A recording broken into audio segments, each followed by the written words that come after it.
Okay, hello, welcome everyone, good afternoon. आज की जो डेट है वो है 26 मई और आज हम जो है बिरला सॉफ्ट नाम के स्टॉक को हम एनालाइज़ करने वाले हैं। यहाँ पर इसका फंडामेंटल और टेक्निकल एनालिसिस दोनों करने का ट्राई करेंगे, जिससे कि आप लोगों को अंडरस्टैंडिंग डेवलप हो कि अगर किसी स्टॉक में हम अगर इन्वेस्ट करना चाहते हैं तो हमें किस प्रोसेस से उस स्टॉक को क्लैरिफाई करना पड़ता है, उसको शॉर्ट लिस्ट करना पड़ता है कि इसमें ये इन्वेस्ट करने लायक है भी या नहीं है। तो ये जो स्टॉक है ये हमारे एक स्टूडेंट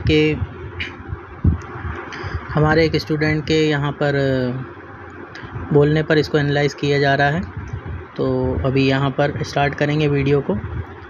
उससे पहले कि अगर यहाँ पर आप इटारसी में रहते हैं और सीखना चाहते हैं तो ये मेरा कॉन्टैक्ट नंबर है, सिर्फ आप व्हाट्सएप पर मैसेज कीजिए और ये जो टाइमिंग मेंशन है 4 PM से 8 PM, इसके बीच में ही कॉल कीजिए अगर आप इंटरेस्टेड हैं तो।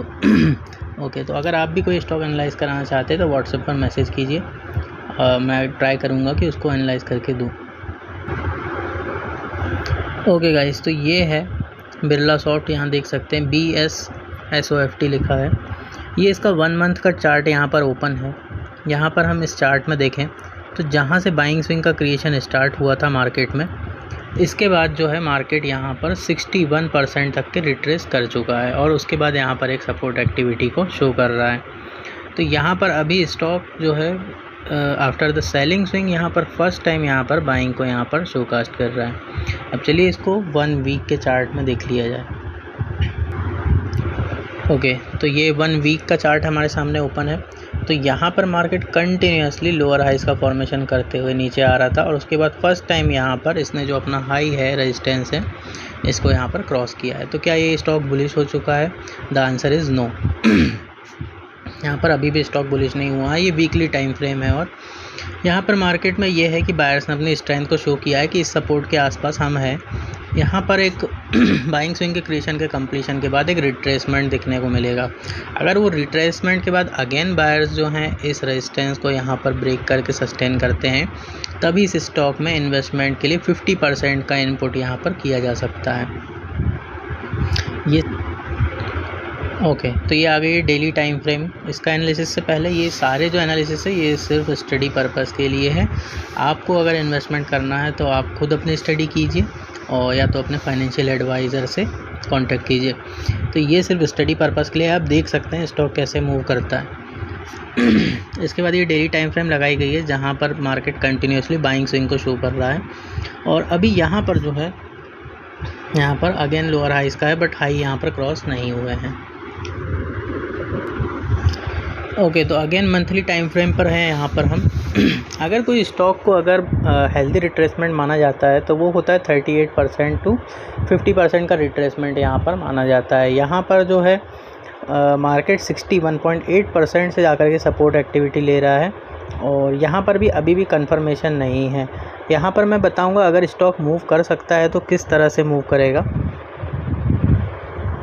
तो ये वीकली टाइम फ्रेम है। वीकली टाइम फ्रेम में यहाँ पर देख सकते हैं तो यहाँ पर एक अगर ये प्रॉफिट बुकिंग के बाद अगेन कंटिन्यू करता है, उसके बाद एक रिट्रेसमेंट ज़रूर देखने को मिलेगा हमको।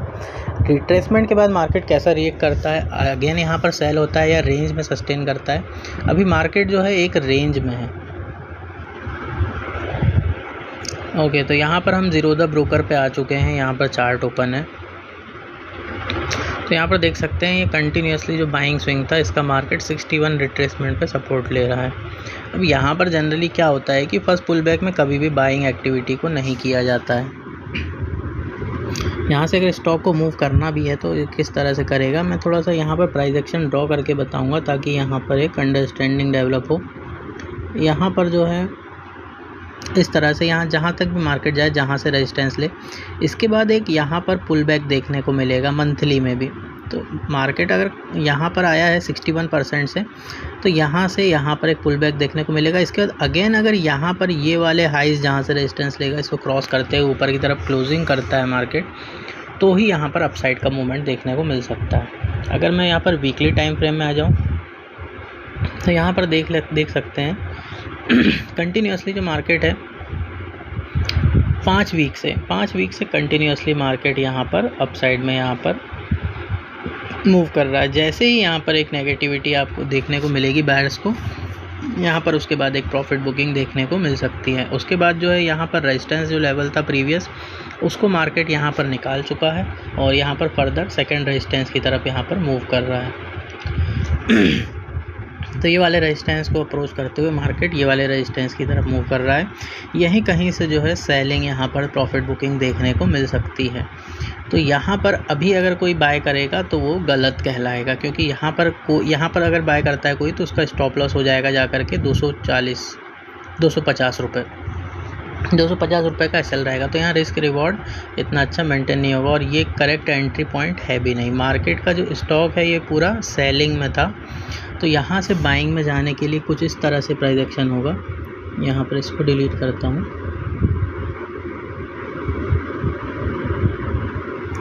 अच्छा यहाँ पर जो एक चीज़ और यहाँ पर मैं फंडामेंटल एनालिसिस भी बताऊँगा कंपनी का।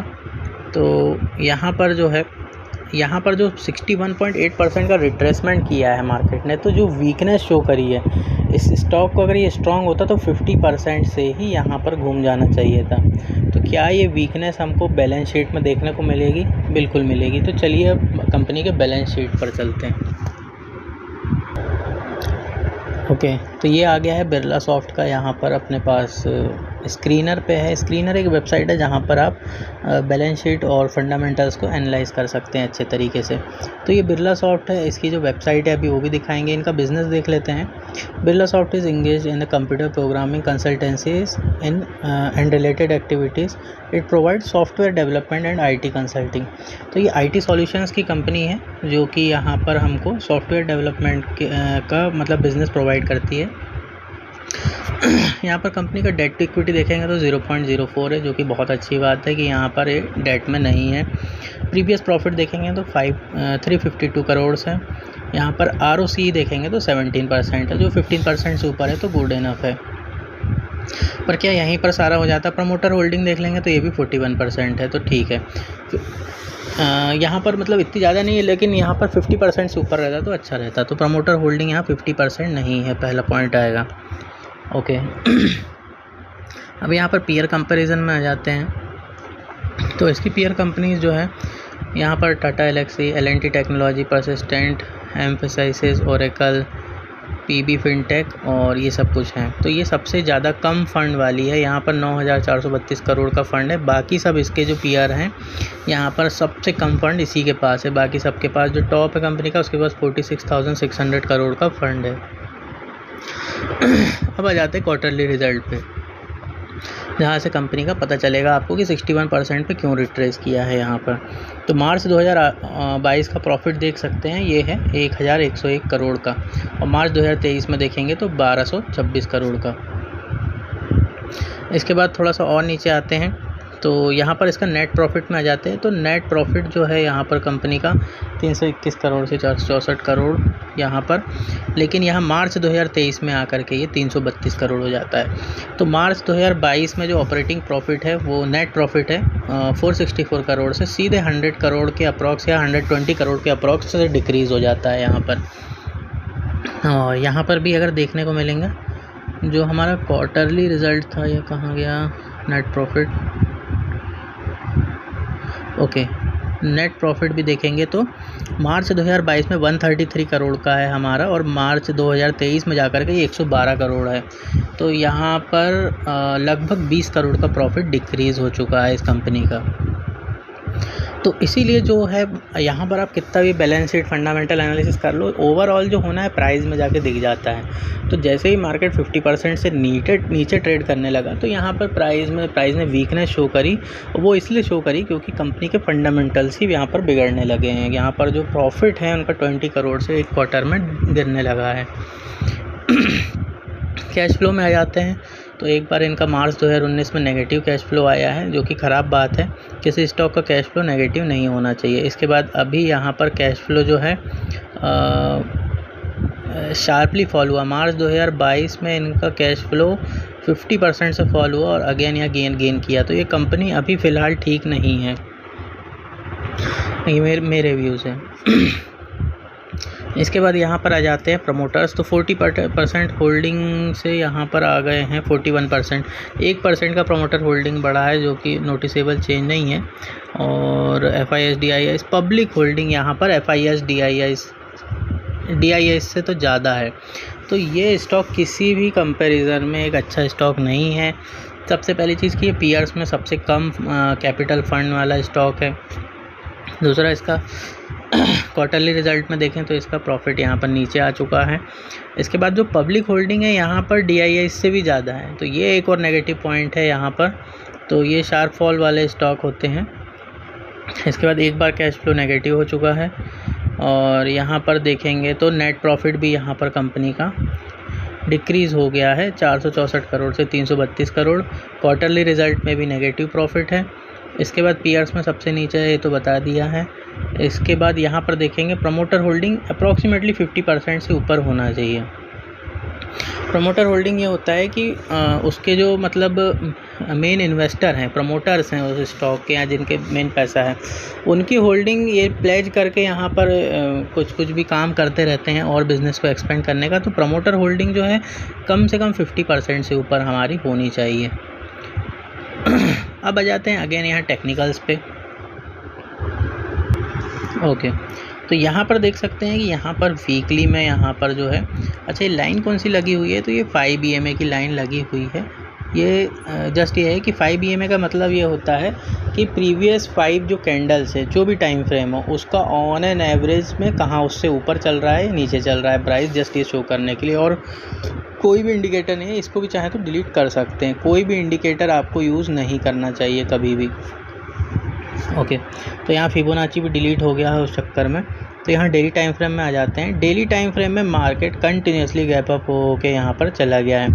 तो यहाँ पर बिल्कुल भी अभी इन्वेस्टमेंट का सही टाइम नहीं है, जैसा कि स्टूडेंट्स के द्वारा पूछा गया था कि यहाँ पर इन्वेस्टमेंट किया जा सकता है क्या, तो नहीं, इसका आंसर नो है। यहाँ पर बिल्कुल भी अभी इन्वेस्ट करने का सही टाइम नहीं है। यहाँ पर जो बाइंग स्विंग क्रिएट किया है मार्केट ने,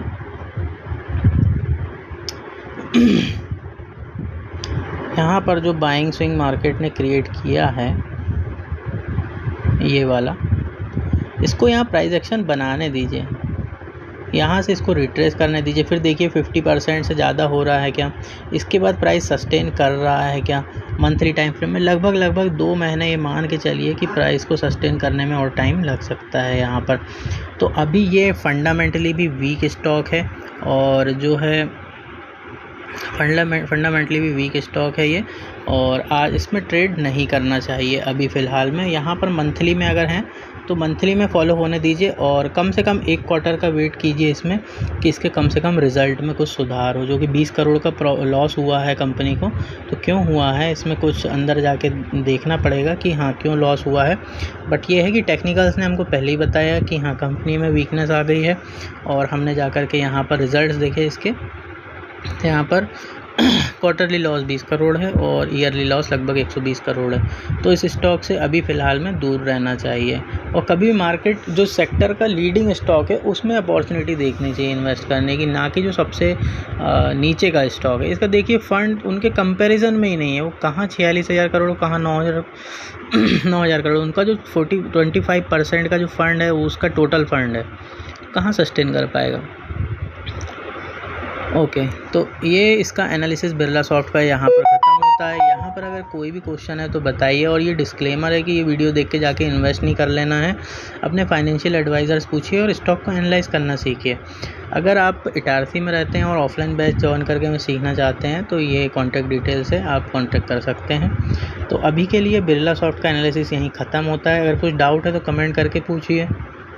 एनालिसिस सीखना चाहते हैं तो फिर मुझे बताइए कि आप क्या सीखना चाहते हैं, उस हिसाब से मैं यहाँ पर और फर्दर वीडियोस बनाऊँगा। और अगर आपको भी कोई स्टॉक एनालाइज कराना है तो स्क्रीन पर जो नंबर है इस पर आप व्हाट्सएप पर मैसेज कीजिए, कॉल नहीं कीजिएगा। Okay, thank you, bye bye.